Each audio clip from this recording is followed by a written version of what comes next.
The card creation process begins with several designers and developers working behind a desktop computer, selecting and perfecting the designs that will eventually be printed on playing cards.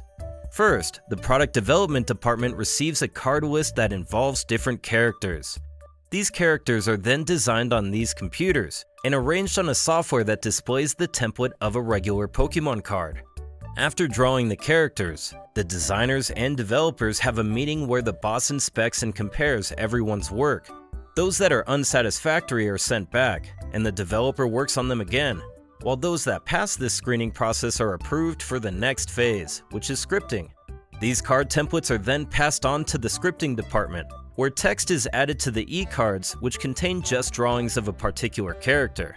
These texts include instructions for each card, the strength and weaknesses of each character, the numbers, and basically every word or number you see on a Pokémon card.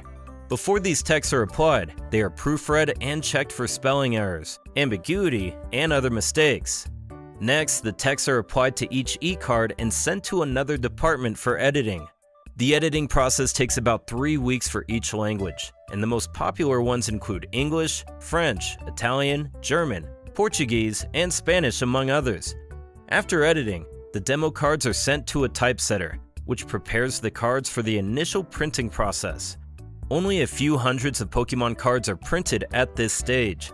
After printing, they are laminated for durability, packed, and sent to playtesters hired by the Pokémon company. And these people probably have the coolest job of all.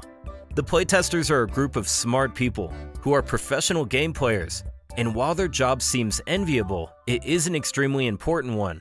Before the cards are released to the public, they are first given to playtesters.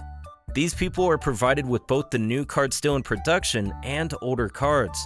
Therefore, the playtester's office is filled with all the existing Pokémon cards. Their office has a long table which can sit about 20 people, 10 on each side. Let's duel! The job of the playtesters is to play the Pokémon game, build new decks, judge the game's playability, the compatibility of the cards, balancing of the card's strengths and weaknesses, the game logic, test the moves of the characters, etc. And give a full report to the game logic design team. They mostly work full-time, playing the Pokémon game for 7 hours daily, 5 days a week.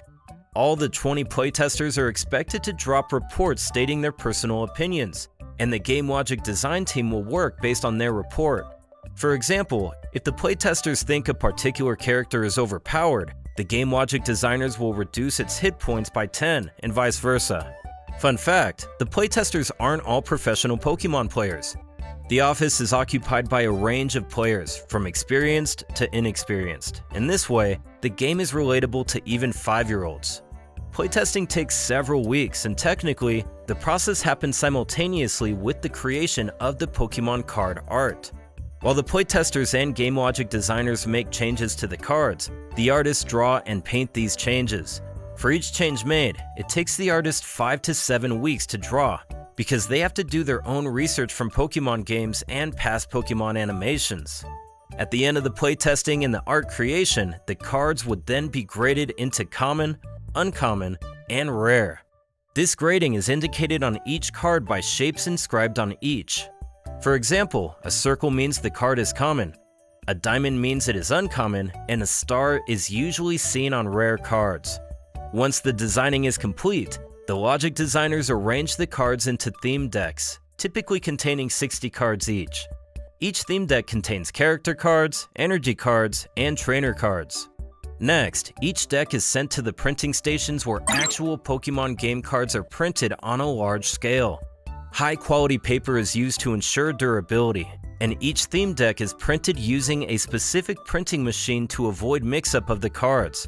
After printing, the cards move on to the packaging area, where they are sealed in paper boxes or metal tins. Finally, the packaged cards are shipped to Pokémon stores worldwide, from where they are made available to eager customers around the world.